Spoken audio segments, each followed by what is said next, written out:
On the morning of August 13th, 2018, a quiet neighborhood in Frederick woke up to something deeply unsettling. A pregnant woman was missing. Her two young daughters were gone, and the man standing calmly in the driveway was their husband and father.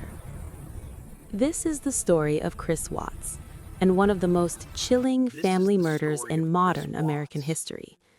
His wife, Shanann Watts, was 34 years old, a social, energetic woman, pregnant with her third child.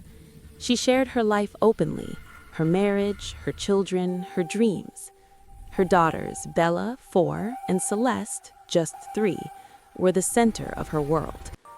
From the outside, the Watts family looked perfect, but behind closed doors, the marriage was already falling apart.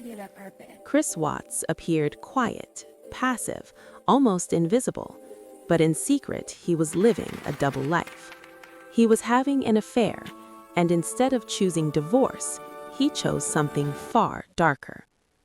At 1:48 a.m., Shanann returned home from a business trip. Security cameras show her walking inside. She is never seen again. Just hours later, Chris Watts calmly called police, reporting his family missing. During a televised interview, he stood in front of his house, smiling nervously, begging for his family to come home. But investigators immediately sensed something was wrong. His story kept changing. His emotions didn't match his words. As police pressure increased, the truth began to crack. Chris Watts eventually confessed. At first, he blamed Shanann, but when faced with overwhelming evidence, he broke completely. What he admitted shocked the entire nation. He strangled his pregnant wife. Then, one by one, he murdered his own daughters. He drove their bodies to an oil site where he worked and disposed of them inside massive oil tanks, a place no parent should ever imagine. America recoiled in horror.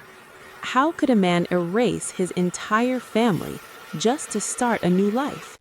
In November 2018, Chris Watts pled guilty to all charges. He was sentenced to life in prison without parole. No trial, no escape, only silence behind prison walls. Today, the Watts family home stands empty, but the questions remain. How well do we really know the people closest to us? And how can evil hide behind such an ordinary face? This was not a crime of rage. This was a crime of choice. And the Watts family murders remain a haunting reminder that sometimes the most terrifying monsters are the ones who live right next door.